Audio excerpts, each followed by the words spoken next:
In the same era, in the same era एक Dutch scientist थे, कैसे, Dutch scientist थे, जिनका नाम था, जिनके बारे में हम पढ़ने जा रहे हैं, हाइगेंस, हाइगेंस प्रिंसिपल या Huygens wave theory of light. अच्छा, कमाल की बात है, ये थ्योरी भी 1678 में आ गई थी, बट कोई विश्वास नहीं कर रहा था, क्योंकि सर आइजैक न्यूटन जब बोल रहे हैं कि लाइट पार्टिकल है तो लाइट पार्टिकल है ठीक है, साफ कह रहे हैं तो सही कह रहे होंगे, बट उसी टाइम उसी एरा में हाइगेंस ने भी कहा कि लाइट वेव है। अब इसको एक्चुअल में हाइगेंस नहीं पढ़ते हैं, डच नेम है, तो डच में क्या होता है, इसको पढ़ते हैं ऑ, इसको पढ़ते हैं ऑ, ठीक है, हॉगन्स, हॉगन्स। और दूसरी चीज दिक्कत ये, इसको भी जी नहीं है डच में, इसको पढ़ते हैं जो बोलते हैं ऑ, इसको बोलते हैं, ठीक है, तो इसको बोलते हैं हॉगन।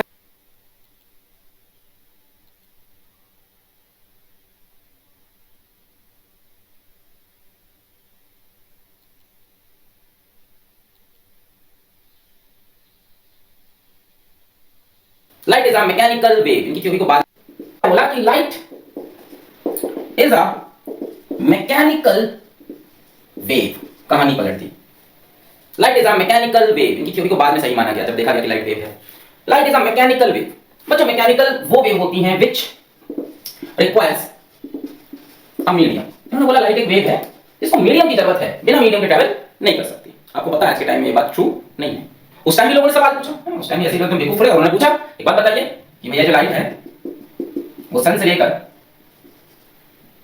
लेकर अर्थ तक कैसे आ रही है। लोगों ने सवाल पूछ लिया कि लाइट सन से लेके अर्थ तक कैसे पहुंच रही है, आप तो बोल रहे हैं कि लाइट मैकेनिकल वेव है। तो इसके लिए हाइगेंस ने एक दूसरी थ्योरी दी, और हाइगेंस ने नहीं दी, कई साइंटिस्ट ने दी, और ये काफी टाइम तक ये थ्योरी सही मानी जाती रही। आज भी कई लोग इसको सही मानते हैं, ठीक है, अपनी सोसाइटी बनाए। उस थ्योरी का नाम है ईथर्स थ्योरी, ठीक है, जैसे इल्यूमिनाटी उसी टाइप की ये भी एक अपनी कहानी है, जैसे फ्लैट अर्थ सोसाइटी, वैसे ईथर्स थ्योरी। ये थ्योरी क्या कहती है कि इस पूरे यूनिवर्स में एक मीडियम है, वैक्यूम नहीं है, यहाँ पे कोई वैक्यूम नहीं है। जैसे हमको तो पता है कि यहाँ पे वैक्यूम है, जो लोग पढ़ लिख रहे हैं उनको पता है यहाँ पे वैक्यूम है, तभी तक की थ्योरी का सवाल उठ रहा है। इन्होंने कहा लाइट मैकेनिकल वेव है, मैकेनिकल वेव को मीडियम चाहिए, पर सन से अर्थ के बीच में कोई मीडियम नहीं है, वैक्यूम है पूरा। तो एक ईथर थ्योरी आई जिसने कहा कि इस पूरे ब्रह्मांड में हर जगह एक मीडियम है, जो कि है ईथर वाला ईथर नहीं, आर नहीं, ईथर एक very dilute and highly elastic medium, क्या, अ वेरी डाइल्यूट, बहुत ही हल्का, and highly elastic, very dilute and highly elastic medium called ether is spread everywhere। तो ये एक assumption माना इन्होंने और कहा कि भाई यहाँ पे ऐसा नहीं है कि वैक्यूम है, उन्होंने कहा यहाँ पे एक मीडियम है जिसका नाम है ईथर, बहुत डाइल्यूट है, उसकी डेंसिटी बहुत कम है, और हाईली इलास्टिक है, उसकी इलास्टिसिटी बहुत ज्यादा। ये सब क्यों बोल रहे हैं, सुनो, इनके हिसाब से लाइट मैकेनिकल वेव है। मैकेनिकल वेव की जो स्पीड होती है बच्चों, वो होती है under root of elasticity upon density of medium. Mechanical wave की जो स्पीड होती है वो होती है under root of elasticity upon density of medium. Classical mechanics है, ये सबको पता है, मतलब ये बात आज के टाइम पे, इस टाइम पे सबको ये बात पता थी आज के टाइम पे जब ये चल रही कहानी। तो उन्होंने कहा कि भाई हाईली इलास्टिक है तो ई की वैल्यू बहुत ज्यादा, वेरी डाइल्यूट है तो डेंसिटी बहुत कम, तो ये चीज बहुत कम, ये चीज बहुत ज्यादा, तो ओवरऑल स्पीड ऑफ लाइट बहुत ज्यादा। इसलिए उन्होंने ये एक्सप्लेन कर दिया कि मीडियम के बावजूद लाइट बहुत तेजी से सन से अर्थ तक आ जाती है। ऐसा नहीं है कि कोई बहुत डेंस मीडियम है कि लाइट को आने में दिक्कत होगी। उन्होंने कहा जो मीडियम है it is highly elastic and very dilute, उसकी डेंसिटी बहुत कम है, जिसकी वजह से speed of light is very high. हाँ, आप समझ लो आज के डेट में ईथर थ्योरी को रिजेक्ट किया जा चुका है। अब लोग समझ गए हैं कि लाइट इलेक्ट्रोमैग्नेटिक वेव है, मैकेनिकल वेव नहीं है, इलेक्ट्रोमैग्नेटिक वेव है। ये तो ये भी बिलीव करते थे कि लाइट जो है वो लॉन्गिट्यूडनल वेव है। आज आपको पता है कि लाइट एक ट्रांसवर्स वेव है। ट्रांसवर्स समझते हैं, ये वाली लॉन्गिट्यूडनल, ये वाली वेव आपने पढ़ा होगा क्लास 11 में, पढ़ो 10 नोट करें। तो इस थ्योरी के दम पे इन्होंने अपनी वेव थ्योरी ऑफ लाइट को पुश किया कि भाई light is a mechanical wave which requires a medium. उन्होंने कहा कि सन से अर्थ के बीच में जो मीडियम है वो ईथर है। थ्योरी की खास बात क्यों थी, क्यों थ्योरी को बाद में एक्सेप्ट किया गया, क्योंकि कई फिनोमेना इन्होंने एक्सप्लेन किए हैं बेटा, ठीक आप हाइगेंस ही बोलना। तो थ्योरी की खास बात क्या थी कि क्यों वो एक्सेप्ट हुई या क्यों फेमस हुई लेटर ऑन। तो खास बात ये थी कि this theory can explain Huygens,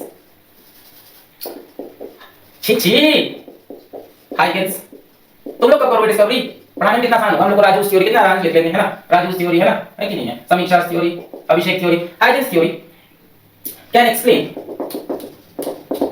first rectilinear propagation, rectilinear propagation, light हमेशा सीधी चलती है, बड़ा ये समझ में नहीं आता कि कोई वेव है तो वो सीधी कैसे चलेगी। इन्होंने कहा जो ये वेव है इसकी वेवलेंथ बहुत छोटी है, ये जो वेव है इसकी वेवलेंथ बहुत छोटी है, तो ऐसे ऐसे चल रही है, अभी भी स्ट्रेट है ना, मत सोचो। अब कोई वेव ऐसे चले तो आप नहीं कह सकते कि स्ट्रेट लाइन है, ये स्ट्रेट लाइन है क्या, नहीं तो यो साइन के करके हिसाब से चल रही है। तो इन्होंने कहा ऐसा नहीं है, ये जो वेव है इसकी वेवलेंथ बहुत छोटी है, इन्होंने कहा बड़ी स्मॉल वेवलेंथ है। अब ये करीब करीब कैसी लग रही है आपको, स्ट्रेट लाइन लग दिख भी रही है कि नहीं, तो इन्होंने कहा बहुत ही छोटी वेवलेंथ होती है इस वेव की, इस वजह से करीब करीब देखने में कैसी लगती है, स्ट्रेट लाइन में। दूसरी चीज इन्होंने एक्सप्लेन किया रिफ्लेक्शन, और रिफ्लेक्शन में इन्होंने लॉ ऑफ रिफ्लेक्शन को भी एक्सप्लेन किया। Law of reflection, angle i equals to angle r, इसका प्रूफ हमें नेक्स्ट वीडियो में देखना है यूजिंग हाइगन्स प्रिंसिपल। कैसे इस चीज को इन्होंने प्रूफ किया, इन्होंने प्रूफ किया कि हां मेरी थ्योरी लगाओगे तो ये फिनोमेना एक्सप्लेन हो जाएगा रिफ्लेक्शन का। तीसरी चीज इन्होंने प्रूफ की रिफ्रैक्शन, ये भी एक्सप्लेन कर गए, refraction of light, law of refraction, यानी इन्होंने प्रूफ कर दिया, इसे पढ़ रखा होगा आपने अब तक रे ऑप्टिक्स में, स्नेल्स लॉ, इन्होंने स्नेल्स लॉ भी प्रूफ कर दिया, sin i upon sin r is constant. ये दोनों प्रूफ आपको नेक्स्ट वीडियो में पढ़ना है, बोर्ड के लिए बड़ा इंपॉर्टेंट है, इसका प्रूफ पूछा जाता है यूजिंग हाइगन्स प्रिंसिपल, तो आपको नेक्स्ट वीडियो में पढ़ाया जाएगा। चौथी चीज इन्होंने एक्सप्लेन किया इंटरफेरेंस, पांचवी चीज इन्होंने एक्सप्लेन किया डिफ्रैक्शन, स्टिल पोलराइजेशन को एक्सप्लेन नहीं कर पाए, ये एक्सप्लेन नहीं हो पाया।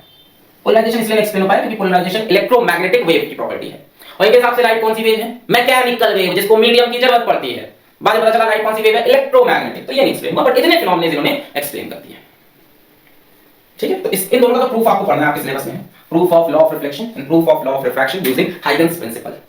अब हाइगन्स प्रिंसिपल क्या है, चलिए पढ़ना स्टार्ट करते हैं, इसको मिटा दें हम, नोट कर लें आप, नोट कर लिया।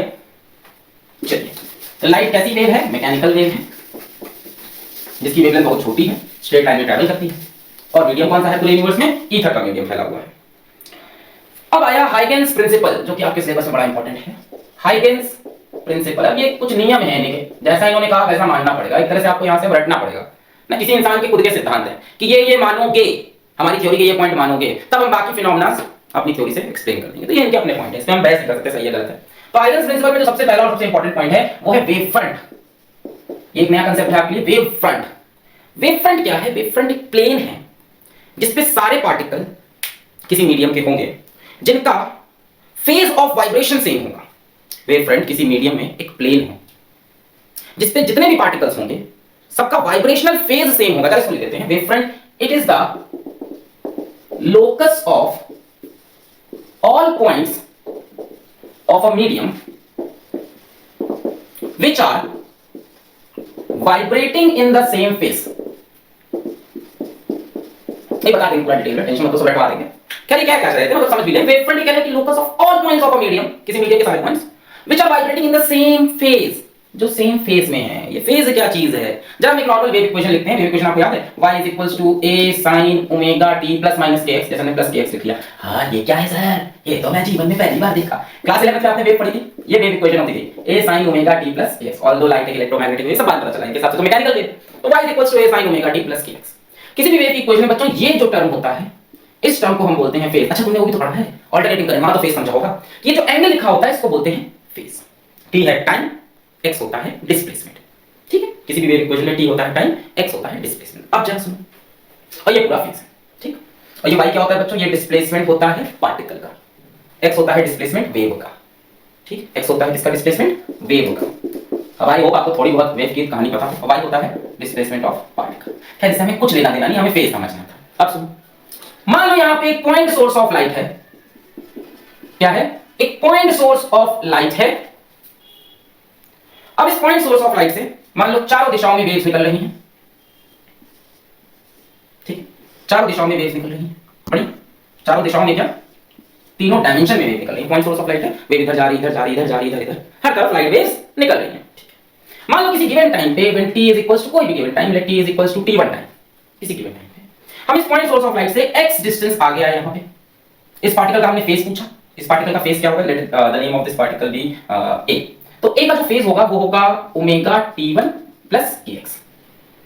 अच्छा मान लो हम x डिस्टेंस यहां जाएं, हम b का फेज पूछे, तो बच्चों b का फेज होगा ओमेगा t1 प्लस kx। मान लो हम यहां पे x डिस्टेंस जाएं, यहां पे एक पार्टिकल उठा ले, इसको बोले c, जो कि x डिस्टेंस दूर है, तो c का फेज भी इस time omega t1 plus kx। तो अगर t1 टाइम पे हम पार्टिकल्स ले लें जो सबके साथ x डिस्टेंस दूरी पे हो, तो मेरे ख्याल से तो ये सारे particles a b c d e f g h ये सब सेम फेज में हो गए। ऑल दीज पार्टिकल एच तक, all these are in same phase, यानी इन पार्टिकल्स को कनेक्ट करता हुआ जो भी प्लेन बनेगा that will be wave front. जरा कनेक्ट करते हैं, खट खट खट खट खट खट खट खट खट खट खट खट खट खट, क्या बना? सर्किल। सर्किल नहीं बना, स्फीयर बना। जरा सोचो ये कहानी 3D में चल रही है। ये पॉइंट सोर्स है, इधर इधर इधर इधर इधर पूरा 3D में। यहां तो जैसे समझ लो, यहां पे मतलब पॉइंट सोर्स है, यहां से ऐसे ऐसे समझ लो नीडल्स निकली हुई है, मतलब क्या निकली है? नीडल्स, ऐसे नीडल्स निकली हुई छोटे सा। ये जब आप बनाओगे, कंप्लीट करोगे तो पूरा एक स्फीयर बनेगा। यहां से existence existence existence existence existence existence, t1 time पे एक्सिस्टेंस दूर जाओगे तो सभी पार्टिकल्स का, मीडियम के सभी पार्टिकल्स का फेज एरिया आएगा ओमेगा t1 प्लस kx। और अगर हम इन सारे पार्टिकल्स को जोड़े तो ये जोड़ने के जो लोकस बन रहा है इसको वेवफ्रंट बोलना है। तो ये वेवफ्रंट है कैसा? स्फेरिकल। तो इन्होंने कहा कि जब भी आपके पास कोई पॉइंट सोर्स हो, जब भी आपके पास कोई पॉइंट सोर्स हो तो उसका स्फेरिकल वेवफ्रंट होगा। पॉइंट सोर्स का कैसा वेवफ्रंट? Spherical wavefront. जैसे मान लो यहां पे एक पॉइंट सोर्स है तो ये बन गया एक स्फेरिकल वेवफ्रंट। अब इस स्फीयर में जितने भी पार्टिकल्स होंगे, इस स्फीयर पे जितने भी पार्टिकल्स होंगे सबके लिए x की वैल्यू सेम होगी कि नहीं? रेडियस के बराबर है ना, r r r r। और टाइम पे मान लो कि सेम टाइम पे हम देख रहे हैं। जैसे मान लो एक वेवफ्रंट ही हो गया, जितने चाहो उतने बनाओ, कंसेंट्रिक स्फीयर्स बनाते चलो, सब वेवफ्रंट है, कच कच कच कच कच। अच्छा, इस स्फीयर में जितने पार्टिकल्स हैं सबका फेस क्या होगा? सेम होगी। अच्छा, इस स्फीयर के पार्टिकल और इस स्फीयर के पार्टिकल, क्या दोनों का फेस सेम होगा? सोच के बोलना, सोच के बोलो। मेरे ख्याल से तो नहीं भाई। इस स्फीयर के x की वैल्यू मान लो x1 है तो इसके लिए x की वैल्यू x2, इसके सारे पार्टिकल की वैल्यू x2 x2 x2 होगी। तो ये दूसरा वेवफ्रंट है, ये दूसरा वेवफ्रंट है। तो पॉइंट सोर्स के जो वेवफ्रंट है वो स्फेरिकल वेवफ्रंट या वेवफ्रंट्स बोलते हैं, स्फेरिकल वेवफ्रंट्स बन सकते हैं, कंसेंट्रिक स्फेरिकल वेवफ्रंट्स। एक के बाद एक बताते चलो। किसके लिए? Point source of light. तो इसको इमेजिन करने के लिए एक्सिवर मसल भी ऐसे बताते हैं, तो हम भी बताने की कोशिश करते हैं, अपनी किताब में उन्होंने लिखा है। आप ऐसे सोच सकते हो कि जब आप नदी के पास जाते हो या तालाब के पास जाते हो और उसमें आप एक पत्थर गिराते हो, टपक टपक, उसको रिपल्स बोलते हैं, रिपल्स। तो जो रिपल्स होते हैं आपको दिखते हैं ऐसे सर्कुलर ऐसे बाहर आते हुए, तो वो क्या आ रहा है? वो वेवफ्रंट आ रहा है। अरे वेव थोड़ी ना, ये वेव कैसे चल रही है? ये वेव थोड़ी ना है, समझ लो क्या? जब ऐसे पत्थर लगाओ पुटुक, ऐसे पत्थर लगाओ जैसे गोल करके बाहर आ रहा है, ये क्या आ रही है? दीवार की तरफ आ रही है, इसी को हम बोलते हैं वेवफ्रंट आ रहा है। इन्होंने ऐसा कहा कि इस सोर्स से जब लाइट वेव निकल रही है ना, इस सोर्स से जो लाइट वेव, उसको मत देखो, आप ऐसे सोचो एक स्फेरिकल वेवफ्रंट ऐसे बाहर की तरफ ऐसे फैलता जा रहा है। कुछ फील हुआ? वेवफ्रंट क्या चीज है? जैसे आपने पानी में पत्थर डाला पुटुक, तो वेव तो ऐसे बाहर की तरफ निकली, रेडियली आउटवर्ड। पर आप देखो तो ऐसे दीवार से उठ के आपकी तरफ आती है ना, ऐसे मैक्सिमम जो बनता है वैसे धीमे धीमे बाहर आ रहा है। तो उन्होंने कहा वो जो चीज है वो एक वेवफ्रंट है, वेव का फ्रंट पार्ट, वेव फ्रंट। ये जो वेव आ रही है इसको उन्होंने फ्रंट बोलती है, वेव फ्रंट। तो वेव नहीं आ रही, ये वेव फ्रंट बाहर की तरफ निकल रहा है। सारी कहानी को वेव फ्रंट के फ्रेम से देखा है। कुछ फील हुआ? What is wave front? It is the locus of all the points of medium which are vibrating in the same phase, जिनका वाइब्रेशन सेम फेज में हो। तो पॉइंट सोर्स के वेव फ्रंट कैसा होता है? स्फेरिकल। थोड़ा रटना भी पड़ेगा, अब याद कर लो पॉइंट सोर्स का स्फेरिकल वेव फ्रंट। पहला पॉइंट है वेव फ्रंट, नोट करें। दूसरे पॉइंट पे चलिए, थ्योरी के हाइगेन्स प्रिंसिपल का सेकंड पॉइंट।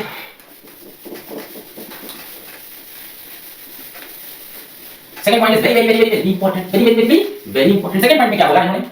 सेकंड पॉइंट बोला the direction of propagation of wave is always perpendicular to wave front. But the direction of propagation of wave is always perpendicular to wave front. जरा सोचते हैं, यहाँ पे एक point source है, रंग रंग रंग रंग रंग, ये एक वेव फ्रंट, रंग रंग रंग रंग, ये दूसरा वेव फ्रंट। उन्होंने बोला ये जो वेव फ्रंट है ये हमेशा परपेंडिकुलर होंगे direction of propagation of waves. ध्यान देखो यहाँ से वेव कैसे निकलेगी? ऐसे ऐसे। भाई लाइट कैसी निकलती है ना पॉइंट सोर्स से हर तरफ, in all the directions 3D में। तो जब ध्यान से देखो ये जो वेव निकल रही है, ये जो वेव फ्रंट इनके बीच में 90 डिग्री का एंगल बन रहा है। भाई आपको समझ में आ रहा होगा इस स्फीयर के लिए जो लाइन निकल रही है ये नॉर्मल है क्योंकि ये सेंटर से पास कर रही है ना। सेंटर क्या? Point source of light. ये जितनी भी लाइन आप बना रहे हो ये क्या है? ये वेव है, लाइट वेव। तो जो लाइट वेव होती है ये वेव फ्रंट के परपेंडिकुलर होती है, किसी भी वेव फ्रंट। तो ये बड़ा अच्छा हिंट है वेव फ्रंट बनाने के लिए, very important hint for drawing wave front. आपको हम कैसी भी लाइट रे दे दे आप वेव फ्रंट बना लोगे। The direction of wave propagation of wave, इसको आप समझ लो direction of ray, simple. The direction of ray, wave propagation हटाओ, the direction of light ray is always perpendicular to wave front. बड़ा अच्छा हिंट है वेव फ्रंट बनाने का। अब आप वेव फ्रंट फटाक से बना सकते हो, जरा नोट करो इसको। नोट कर लिया? जो direction of propagation of wave है वो वेव फ्रंट के परपेंडिकुलर है। तीसरा point, types of wave front. देखो सबसे पहले मैंने बताया वेव फ्रंट क्या होता है, locus of all the particles of medium which are vibrating in same phase. फिर हमने बताया कि जो वेव फ्रंट होता है डायरेक्शन ऑफ वेव के परपेंडिकुलर होता है। तीसरा है टाइप्स ऑफ वेव फ्रंट। तो सबसे पहला आप पढ़ चुके हो, तो पॉइंट सोर्स के लिए कैसा वेव फ्रंट होगा? पॉइंट सोर्स ऑफ लाइट के लिए कैसा वेव फ्रंट होगा? स्फेरिकल वेव फ्रंट होगा, स्फेरिकल वेव फ्रंट, हम पढ़ चुके, इसको बना के भी देखा हमने। यहाँ पे मान लो पॉइंट सोर्स है, तो ये वेव फ्रंट कैसा बन रहा है? Spherical wave front. ठीक है, तो पॉइंट सोर्स कैसा वेव फ्रंट है? Spherical wave front. ये तो हम लोगों ने देख लिया। जरा रे बनाओ, रे ऐसे बनेगी, है ना? ये सब तो हमने देख लिया कि रे कैसी है, वेव फ्रंट के परपेंडिकुलर है। ये सारी बातें हमारी हो गई। दूसरा है हमारा source at infinity. Source at infinity, बच्चों इंफिनिटी से कैसी रेज आती हैं? पैरेलल रेज आती हैं। तो ये मान लो पैरेलल रेज आ गई। अब इसके लिए वेव फ्रंट कैसा बनेगा? पैरेलल रेज के लिए कोई टेंशन ही नहीं है भाई। वेव फ्रंट कैसा होता है? रे के परपेंडिकुलर। तो आप इसके परपेंडिकुलर ये वेव फ्रंट बना दिया, परपेंडिकुलर ये वेव फ्रंट बना दिया। कैसे वेव फ्रंट बन रहे हैं? Plane wave front, plane wave front. तो पॉइंट सोर्स का वेव फ्रंट कैसा है? स्फेरिकल। सोर्स एट इंफिनिटी या parallel rays, source at infinity बोले यहां, पैरेलल रेज के लिए कैसा वेव फ्रंट बन रहा है? Plane wave front. इस पे पड़ने वाले सारे पार्टिकल्स वाइब्रेट कर रहे होंगे इन द सेम फेज। तीसरा देखते हैं, तीसरा है linear source of light. Linear source of light, एक हो गया पॉइंट सोर्स, एक हो गया इनफिनाइट का सोर्स जहां से पैरेलल रेज आ रही, एक है लीनियर सोर्स, ऐसा सोर्स लीनियर, ये पूरा सोर्स है। लीनियर सोर्स से कैसे रे निकलेंगी? इधर गई रे, इधर भी गई रे, ऐसे गई रे, ऐसे गई रे, ऐसे गई रे, ऐसे गई रे। इसमें कुछ आपको याद करना पड़ेगा। ऐसे गई रे, ऐसे गई रे, तीन ही है। लीनियर सोर्स से हर तरफ रे निकल। अब इसके ऊपर जब आप वेव फ्रंट बनाओगे तो बच्चों बनेगा सिलेंड्रिकल वेव फ्रंट। कैसा बनेगा? Cylindrical wave front. ठीक है, इस सिलेंडर में पड़ने वाले सारे particle will be vibrating in same phase. अब डेफिनेटली यहां पे कंसेंट्रिक सिलेंडर बन सकता है लीनियर सोर्स में, एक के बाद एक आप बनाते जाओ। जैसे यहां पे आप एक के बाद एक प्लेन वेव फ्रंट बना सकते हो। तो ये तीन तरह के वेव फ्रंट होते हैं, बात खत्म। हाइडेस ने सबसे बोला वेव फ्रंट वो होता है locus of all points of the medium which are vibrating in the same phase. फिर बोला ये जो वेव फ्रंट होता है डायरेक्शन ऑफ रे के परपेंडिकुलर। फिर टाइप ऑफ वेव फ्रंट बताया कि पॉइंट सोर्स के स्फेरिकल, सोर्स एट इंफिनिटी का प्लेन और लीनियर सोर्स का सिलेंड्रिकल। नोट करें, नोट करें, नोट कर लिया बेटा रे? ओके, तीन तरह के वेव फ्रंट, पॉइंट सोर्स का स्फेरिकल, पैरेलल रेज के लिए plane wave front, parallel rays infinity से आती है, और लीनियर सोर्स का सिलेंड्रिकल। अब चौथा और पांचवा पॉइंट बड़ा इंपॉर्टेंट है, ध्यान से सुनना इसको। ठीक है, हाइगेन्स प्रिंसिपल का चौथा और पांचवा पॉइंट। चौथा पॉइंट क्या है? Every point on a wave front, every point on a wavefront acts as source of secondary disturbances। अभी और वेवफ्रंट बनाना सिखाएंगे, तीन चार सवाल करा देंगे, वेवफ्रंट समझ में आ जाएगा। पहले थ्योरी सुन लो, एक बार थ्योरी कंप्लीट करते हैं। Every point on a wavefront acts as a source of secondary disturbances. मतलब वेवफ्रंट का हर पॉइंट अपने आप में एक सोर्स है। सेकेंडरी डिस्टर्बेंसेस मतलब वो भी डिस्टर्बेंसेस फैला सकता है। डिस्टर्बेंसेस मतलब होता है वेव बनाना। भाई डिस्टर्बेंसेस क्या होती है? वेव ही तो होती है। तो ये कह रहे हैं कि वेवफ्रंट पे जितने भी पॉइंट्स हैं, वेवफ्रंट पे जितने भी पॉइंट्स हैं वो सोर्स हैं डिस्टर्बेंस के। सेकेंडरी इसलिए बोला क्योंकि एक तो प्राइमरी सोर्स हो गया जहां से पहला वेवफ्रंट बना होगा। ठीक है, जैसे मान लो यहां बनाना स्टार्ट करते हैं। ये मान लो अपना प्राइमरी सोर्स है, ठीक है, पॉइंट सोर्स लिया हमने। तो भाई इससे मान लो एक वेवफ्रंट बना ये, ठीक है, प्राइमरी सोर्स पॉइंट सोर्स से एक वेवफ्रंट बना ये, पहला वेवफ्रंट। अब ये क्या कह रहे हैं कि इस वेवफ्रंट पे होने वाला हर एक पार्टिकल सोर्स है सेकेंडरी डिस्टर्बेंस का। सोर्स है सेकेंडरी डिस्टर्बेंस का, यानी यहां से फिर डिस्टर्बेंस बनेगा। डिस्टर्बेंस मतलब फिर वेव बनेगी, मतलब फिर वेव फ्रंट्स बनेंगे। आगे सुनो, which emits their own wavelets, wavefront ना बोल के इसको वेवलेट्स बोल दिया, which emits their own wavelets called secondary wavelet। बड़ा कंफ्यूजिंग पॉइंट है ये सारा। चौथा और पांचवा पॉइंट अच्छे समझ लो, इसी में बच्चे कंफ्यूज होते हैं। called secondary wavelets, ठीक, फिर इसको बनाते हैं, छोटा करते हैं। Called secondary wavelet. जैसे मान लो ये एक पॉइंट सोर्स है जिसको हमने बोला प्राइमरी सोर्स। भाई किस चीज का सोर्स है? डिस्टर्बेंस का। वेव इज डिस्टर्बेंस, ये प्राइमरी सोर्स है डिस्टर्बेंस का। इसने एक वेवफ्रंट बना लिया, ठीक है। ये है, यहां लिख लेते हैं प्राइमरी सोर्स, ठीक है। इसने मान लो एक वेवफ्रंट, हाँ ठीक है, बना लिया, ठीक। अब इन्होंने कहा कि इस वेवफ्रंट पे जितने भी पॉइंट हैं they are source of secondary disturbances. पढ़ लो, लाइन पढ़ लो, बड़ा इंपॉर्टेंट है। इस वेवफ्रंट पे जितने भी पॉइंट हैं they are source of secondary disturbances. यहां से फिर डिस्टर्बेंसेस बनेंगे। And emits their own wavelets. ऐसे पिग के बच्चों को पिगलेट्स कहते हैं, ऐसे वेव के बच्चों को वेवलेट बोला है। Very bad comparison, I am sorry. तो इन्होंने कहा कि यहां से वेवलेट निकलेंगी, कॉल्ड सेकेंडरी वेवलेट, ठीक। सेकेंडरी वेवलेट बना, सेकेंडरी वेवलेट क्या? यहां से सेकेंडरी वेवलेट मतलब ये निकली, ये निकली, ये निकली, ये निकली, ये निकली, ये निकली, कॉल्ड सेकेंडरी वेवलेट। ये इसमें से सेकेंडरी वेवलेट निकल रही है, called secondary wavelets. Secondary wavelet spread in all directions with speed of wave, एक लाइन ध्यान देना, with speed of wave, ये जो सेकेंडरी वेवलेट है ये स्पीड ऑफ वेव से चल रही है हर डायरेक्शन में। सोर्स क्या करता है, सोर्स प्राइमरी सोर्स क्या करता है, जो मेन सोर्स है वो डिस्टरबेंस बनाता है, यानी पहला वेव फ्रंट बनाता है, वेवलेट नहीं, पहला वेव फ्रंट बनाता है। उस वेव फ्रंट का हर एक पॉइंट एक्ट करता है as a source of secondary disturbance. इसमें बहुत यहां पे धोखाधड़ी हो रही है, धोखाधड़ी हो रही है कि आप किसी अच्छी कोचिंग का नोट्स भी पकड़ोगे, वो इसको सेकेंडरी वेवलेट बोल रहे हैं, ये सेकेंडरी वेवलेट नहीं है। प्राइमरी सोर्स से बना वेव फ्रंट का हर एक point is a source of secondary disturbance. ये जो सेकेंडरी डिस्टरबेंस निकला इसको हम बोलते हैं सेकेंडरी वेवलेट। ये जो गुच्चू, ये जो स्फीयर निकला है, गुच्चू सा स्फीयर, छोटू सा, जैसे पिग से निकलता है पिगलेट, वैसे ही वेव फ्रंट से निकलते हैं वेवलेट्स। हां आप समझ गए, वैसे ही वेव फ्रंट से निकलते हैं छोटे wave front. Secondary disturbance, source of secondary disturbance से सेकेंडरी वेवलेट बाहर निकलते हैं, और secondary wavelet travels spread in all directions, travels in all directions with speed of wave, wave की स्पीड से हर डायरेक्शन में चलते हैं। इतना नोट करो।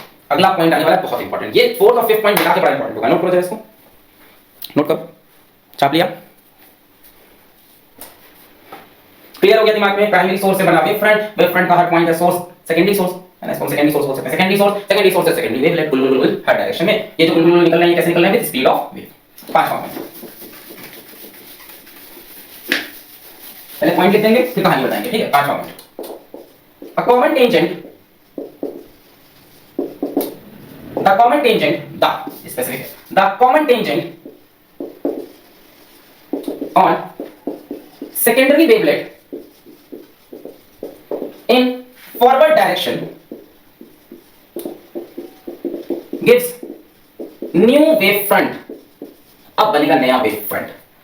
अब हाइगन्स ने अपने प्रिंसिपल में यह भी बता रखा है कि एक वेव फ्रंट के बाद दूसरा वेव फ्रंट कहां पे बनाना है, दूसरा वेव फ्रंट कहां पे बनाना है। और समझते हैं, मान लो ये कोई सोर्स है, प्राइमरी सोर्स, ये एक वेव फ्रंट बना है, पूरा नहीं बना है, सिर्फ इस पार्ट दिखा है, ये एक वेव फ्रंट बना होगा पूरा, ठीक, ये एक वेव फ्रंट बना है पूरा ऐसे बना, ठीक है। इस वेव फ्रंट पे जितने भी पॉइंट्स हैं बच्चों, they are acting as source of secondary wavelet, है ना, सेकेंडरी डिस्टरबेंस के सोर्स हैं, यहां से सेकेंडरी वेवलेट निकल रही है। सेकेंडरी वेवलेट किस स्पीड से चल रही है, स्पीड ऑफ वेव से। अब यहां से हम दूसरा वेव फ्रंट बना सकते हैं, वेवलेट नहीं, गुलगुल निकलेगी वेवलेट, गुलगुल वेवलेट, हम दूसरा वेव फ्रंट बनाने जा रहे हैं। कैसे बनेगा देखो, मान लो आफ्टर टाइम, एनसीईआरटी में बोला है t is equals to tau, we have to draw a new wave front. मान लो हमें एक नया वेव फ्रंट बनाना है, ठीक, तो वेवलेट की स्पीड क्या है, स्पीड ऑफ वेवलेट क्या है, जो स्पीड ऑफ वेव है उसको v मान लिया हमने, स्पीड ऑफ वेव। तो इन्होंने कहा कि आप यहां से एक आर्क बनाइए t टाइम में, टाउ टाइम में, ये वेवलेट कितना आगे गया होगा, डिस्टेंस बताओ कितना ट्रैवल किया, डिस्टेंस ट्रैवल्ड बाय वेवलेट कितना होगा, v into टाउ। सही है, यहां से जो सेकेंडरी वेवलेट निकल रहे हैं वो वेव की स्पीड से हर तरफ जा रहे हैं, पीछे भी आगे भी, ठीक है। अब हमने कहा कि हमको टाउ टाइम बाद नया वेव फ्रंट बनाना है, तो उन्होंने कहा तरीका क्या है, कंफ्यूज नहीं हो, तरीका बता रहे हैं हम, पहले इसको भी छोड़ दो, तरीका रखो, हमें नया वेव फ्रंट बनाना है टाउ टाइम के बाद। तो इन्होंने कहा कि यहां से जो वेवलेट निकल रही है उसकी स्पीड है, स्पीड जो वेव की है, तो कितना डिस्टेंस ट्रैवल किया होगा वो t टाइम में, v into टाउ। तो इन्होंने कहा यहां से एक आर्क बनाओ जो जिसका रेडियस हो v टाउ, यहां से एक आर्क ड्रॉ करो, ड्रॉ एन आर्क जिसका रेडियस हो v into टाउ, यहां से सेकेंडरी वेवलेट का टक, यहां से टक, यहां से भी टक। अब ये कह रहा था common tangent of secondary wavelet in forward direction gives new wave front. In wavelets पे, इन सेकेंडरी वेवलेट्स पे, ये वेवलेट ही कंप्लीट हो पूरी गोल ऐसे गोल ऐसे गोल ऐसे, इनके जो कॉमन टेंजेंट कितना डिस्टेंस है, v into टाउ, ये कितना डिस्टेंस है, v into टाउ, ये कितना डिस्टेंस है, v into टाउ। इन पे जो एक कॉमन टेंजेंट बनेगा, now this common tangent is a new wave front. इसको अब 3-4 बार पढ़ो, धीरे धीरे समझ में आ जाएगा। बोलो सर बड़ी कॉमन सी बात है, देखो कॉमन सी बात इसलिए लग रही है कि हर तरफ मीडियम सेम है, इस वेव फ्रंट की हर तरफ मीडियम सेम है। अगर मान लो यहाँ पे मीडियम दूसरा होता तो ये वाला वेव फ्रंट, मान लो यहाँ टेंशन मीडियम होता तो ये वेव फ्रंट कम ट्रैवल करता, तब ये परफेक्ट स्फीयर नहीं बनता दूसरा वेव फ्रंट। अगले लेक्चर में शायद ये चीज थोड़ी थोड़ी फील हो। भाई अभी हर तरफ मीडियम सेम है, ये जो वेवलेट है यहाँ से क्या निकलती है, वेवलेट, ये जो वेवलेट है किस स्पीड से ट्रैवल करती है, स्पीड ऑफ वेव से। तो अभी तो हर तरफ मीडियम सेम था, तो सभी वेवलेट v टाउ ट्रैवल किए। और मान लो एक तरफ डेंसर मीडियम, एक तरफ रेयर मीडियम, तो ये वाली वेवलेट ज्यादा ट्रैवल करेगी क्योंकि speed of wave rare medium में ज्यादा होती है। और इस तरफ डेंसर मीडियम में वेव कम ट्रैवल करेगी तो वेवलेट भी कम ट्रैवल करेगा। तो ये जो नया वेव फ्रंट बनेगा वो परफेक्ट स्फीयर नहीं होगा, इधर ऐसे गोल इधर से चिपकू सा होगा। तब इंपॉर्टेंस आएगी इस पूरे थ्योरम की, नोट कर ले अभी। अभी तो बड़ा सिंपल है कि मान लो ये सोर्स है, देखो सुनो, ये बना वेव फ्रंट, ये क्या हो गया सोर्स ऑफ सेकेंडरी डिस्टर्बेंस, ये बन गई सेकेंडरी वेवलेट, ये बन गई सेकेंडरी वेवलेट। इस सेकेंडरी वेवलेट पे फॉरवर्ड डायरेक्शन में कॉमन टेंजेंट बना दो, बन गया न्यू वेव फ्रंट। अभी तो सिर्फ इतनी बात हुई, फिजिक्स समझा दिया हमने, v tau v tau v tau. और टी टाइम कितने टाइम बाद नया वेव फ्रंट बनाना है, 4 सेकंड बाद बनाना है। वेव की स्पीड मान लो 200 है, मान लिया 3 × 10⁻, 200 है तो 200 × 4 800, यहां से एक आर्क बनाओ 800 का 800 का 800 का, सब पे एक कॉमन टेंजेंट बना दो, that is a new wave front. किसने कहा कि भाई हमको 10 सेकंड के बाद नया वेव फ्रंट चाहिए, हमने कहा स्पीड ऑफ वेव 200 है, 200 × 10 2000, यहां से 2000 का आर्क 2000 का आर्क 2000 का आर्क, सब पे एक tangent, that is a new wave front. Primary source, wave front, source of secondary disturbance, wavelet, second wave front. Clear हुआ? एस क्या है? प्राइमरी सोर्स, ये क्या है? वेव फ्रंट, ये क्या है? सोर्स ऑफ सेकेंडरी डिस्टर्बेंस, ये क्या है? सेकेंडरी वेवलेट, और ये क्या है? नया वेव फ्रंट। एक बार आखिरी बार रिपीट करें, सुन लो, लिखना हो लिख लो। Primary source, wave front, source of secondary disturbance, secondary wavelet, new wave front. Clear है? मिटा लें, नोट कर लें, नोट कर लें, फिर इसको मिटा लें। चलिए इस पे कुछ सवाल आपको दिखा दिया हम वेव फ्रंट पे, इतने कॉम्प्लेक्स सवाल नहीं आएंगे, चौथा पांचवा पॉइंट मिला के कोई सवाल अभी नहीं मिलेगा आपको। अच्छा चल, draw wave fronts for, draw wave fronts for first source at infinity, object at infinity for convex lens. चलो रे डायग्राम पहले बनाना पड़ेगा। यहां पे एक कॉन्वेक्स लेंस रख लो, रख लिया। बोल रहा है ऑब्जेक्ट कहां पे है? इंफिनिटी पे है। तो इंफिनिटी से बच्चों कैसी रेज आती हैं? Parallel raise. तो यहां से पैरेलल रेज आई, पैरेलल रेज जब कॉन्वेक्स लेंस पे टकराती है तो क्या होता है? मीट एट फोकस, ये होता है। तो पहले तो रेज बना लो, तरीका ये है। अब वेव फ्रंट बनाओ। वेव फ्रंट बनाने का तरीका क्या है कि रेज के हमेशा परपेंडिकुलर, इन्होंने हमसे कहा कि वेव फ्रंट बनाइए जब ऑब्जेक्ट इंफिनिटी पे है कॉन्वेक्स लेंस के लिए। तो ऑब्जेक्ट इंफिनिटी पे होगा तो पैरेलल रेज आएंगे, और कहां पे मिल जाएंगे? जाके फोकस पे। अब वेव फ्रंट कैसा होता है? रेज के परपेंडिकुलर। तो आपको पता है कि पैरेलल रेज पे कैसा बनेगा? Plane wave front. तो इस तरफ तो प्लेन वेव फ्रंट बन जाएंगे। यहां बताओ वेव फ्रंट कैसा होगा? सोचो सोचो, इस रेज के परपेंडिकुलर। अच्छा इस कहानी को ऐसे भी तो सोच सकते हो कि ये सोर्स ऑफ लाइट है, रेज का डायरेक्शन पलट दो पे, वहां पे ये सोर्स ऑफ लाइट है, तो ये कैसा सोर्स हो गया? Point source. जरा अपने दिमाग में सोचो, इसको ऐसे सोचो, ये पॉइंट सोर्स है तो रेज ऐसे निकल रही है भाई पॉइंट सोर्स से। पॉइंट सोर्स के कैसा वेव फ्रंट होता है? Spherical wave front. Spherical wave front, तो यहां वेव फ्रंट ऐसे बन जाएंगे। नहीं आया समझो, जो वेव फ्रंट है वो रेज के परपेंडिकुलर, तो रेज के परपेंडिकुलर तो ऐसे ही बनेगा भाई। इसको ऐसे समझ लो भाई, लाइट जो होती है, लाइट के अगर रास्ते को हम कहीं पलट दें तो पूरा वापस जाती है। तो अगर यहां से सोच ले लाइट पलट गई तो ये सोर्स हो गया, तो ये पॉइंट सोर्स बन जाएगा। पॉइंट सोर्स से लाइट निकल रही है तो वेव फ्रंट कैसे बनेगी? स्फेरिकल। इस तरफ तो जा रही है, अगर जा रही होती तो स्फेरिकल वेव फ्रंट बन जाते हैं। ठीक है, जरा दूसरा देखो, object at infinity for concave lens. तो कॉनकेव लेंस का रे डायग्राम बना लो, जरा पॉज करके खुद से ट्राई करो एक बार, ट्राई करो पॉज करके। Object at infinity for concave lens, भाई इंफिनिटी से कैसी रेज आएंगी? इसमें भी पैरेलल रेज आएंगी। पैरेलल रेज यहां पे क्या हो जाती हैं? डाइवर्ज हो जाती हैं। डाइवर्ज होकर पीछे कहां से आती हुई दिखती हैं? फोकस से आती हुई। पैरेलल रेज के लिए कैसे वेव फ्रंट बनेंगे? प्लेन वेव फ्रंट बन जाएंगे। और यहां के वेव फ्रंट कैसे बनाओगे? अब बताओ। अब यहां ऐसा नहीं लग रहा कि पॉइंट सोर्स यहां है और यहां से लाइट निकल रही है, ऐसा नहीं फील हो रहा कि एक पॉइंट सोर्स से लाइट ऐसे निकल रही है। तो इस तरफ वेव फ्रंट कैसे बन जाएंगे? Spherical with F centre. ये पॉइंट सोर्स ऐसा नहीं लग रहा, तो स्फेरिकल विद एफ सेंटर। नहीं समझ में आया तो समझ जाओ कि जो वेव फ्रंट है और इसके परपेंडिकुलर, भाई जो रेज ऐसे निकल रही हैं ऐसा समझो, फील हो रहा है कि यहां कोई सोर्स होगा तो ऐसे वेव फ्रंट बनने चाहिए। क्लियर है? क्लियर है? जैसे मान लीजिए एक और केस ले लें, object at infinity for concave mirror. चलो यार कुछ से करके इसको पॉज करते हैं, पॉज करके ट्राई करो। ये रहा concave mirror, object at infinity. Try करो, पॉज करो वीडियो को, ट्राई किया, बहुत इंफिनिटी से कैसी रेज आई? पैरेलल रेज आई। कॉनकेव मिरर क्या करता है? पैरेलल रेज को कन्वर्ट कर देता है कहां पे? अपने फोकस पे। यहां पे कैसे वेव फ्रंट बनेंगे? प्लेन, यहां पे प्लेन। ठीक है, अब यहां क्या हुआ? लाइट ऐसे जा रही है, ऐसा लग रहा है ये पॉइंट सोर्स है, इससे लाइट निकल रही है, तो पॉइंट सोर्स के लिए स्फेरिकल वेव फ्रंट। तो क्लियर है? पहले प्लेन बनेंगे और रिफ्लेक्शन के बाद स्फेरिकल। इसमें सवाल पूछ ले कि बिफोर रिफ्लेक्शन कैसे वेव फ्रंट है? प्लेन। आफ्टर रिफ्लेक्शन कैसे वेव फ्रंट है? तो आप बोलोगे स्फेरिकल। यहां before refraction plane, after refraction spherical. Before refraction plane, after refraction spherical with FS center. Clear है? जैसे मान लो हम प्रिज्म के लिए बोले कि ये कोई प्रिज्म है, ये रे ऑफ लाइट आई, खचा कुचू खचा, नाउ ड्रॉ वेव फ्रंट। तो भाई इसके लिए कैसा वेव फ्रंट बनेगा? देखो रेस ऐसी तो जाएंगी, इसके लिए प्लेन, यहां भी प्लेन, ऐसे वेव फ्रंट बन जाएंगे।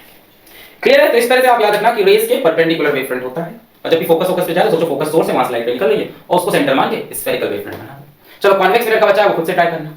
यहीं पे पहला लेक्चर हाइगेन्स प्रिंसिपल का होता है समाप्त। नेक्स्ट लेक्चर में प्रिंसिपल याद रखना, क्योंकि इन्हीं प्रिंसिपल को इस्तेमाल करके हम प्रूफ देंगे law of reflection and law of refraction. तब तक पढ़ाई करते हैं। All the very best.